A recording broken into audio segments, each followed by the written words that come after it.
Hi hello வணக்கம். இங்கே பாருங்க, எலுமிச்சை பழம் ஊறுகாய் செஞ்சுருக்கேன். எப்படி சூப்பராக இருக்குது பார்க்கவே. நல்லா எண்ணெயில் நல்லா ஊறி இருக்குது பாருங்க, பார்க்கவே அவ்வளோ சூப்பராக இருக்குதுன்னு.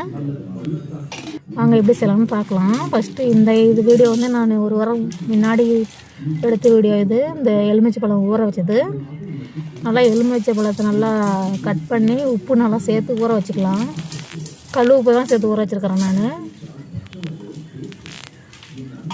உப்பு போட்டு நல்லா மிக்ஸ் பண்ணி ஒரு டப்பாவில் போட்டு வச்சிடலாம். நல்லா ஒரு 2 வாரத்துக்கு நல்லா ஊற விட்டுறணும் உப்புலேயே.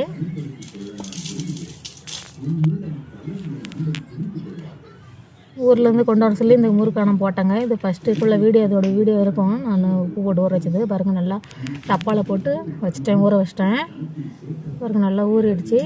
இது வந்து இப்போ நம்ம வெந்தயம் கடுகு சேர்த்து நல்லா பொன்னிறமாக வறுத்துக்கலாம்.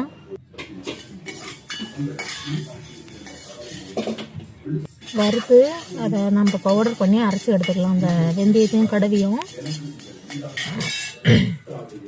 இப்போ மிளகாத்தூள், நம்ம காரத்துக்கு ஏற்ற மிளகாத்தூள் வந்து நம்ம போட்டு இந்த எலுமிச்சை பழத்துலேயே போட்டு நல்லா ஊற வச்சிடலாம். நம்மளுக்கு எவ்வளோ தேவையோ அவ்வளோ. வெறும் மிளகாத்தூள் தான், தனி மிளகாத்தூள் பாருங்க. நல்லா வறுத்துருச்சு.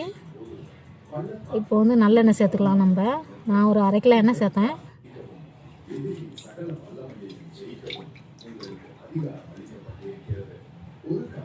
இப்போ வந்து நம்ம அந்த வறுத்தது கடுகையும் வெந்தயத்தையும் நம்ம பவுடர் பண்ணி வச்சதை அந்த இதிலே சேர்த்துக்கலாம். எல்லாமே அந்த எலுமிச்சை பழத்துலேயே சேர்த்துக்கலாம். சேர்த்துட்டு நல்லா மிக்ஸ் பண்ணிக்கலாம். பாருங்க, எண்ணெய் நல்லா காஞ்சிருச்சு. கடுகு சேர்த்துக்கலாம் முழுசாக.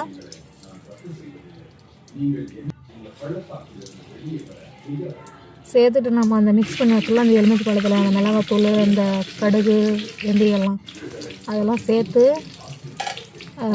இந்த எண்ணெய் நம்ம காய வச்சுக்கிறோம். அந்த எண்ணெயை வந்து நம்ம சூடாக கொஞ்சம் முண்டு அதில் ஊற்றலாம். பெருவெங்காயம் தான் சேர்ப்பேன்.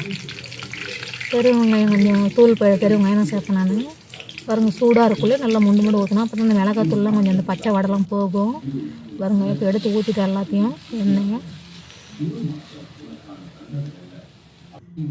பாருங்க சேர்த்துட்டு கொஞ்சம் மிக்ஸ் பண்ணி விட்டுடலாம். எண்ணெயோட சூடாக இருக்குள்ளே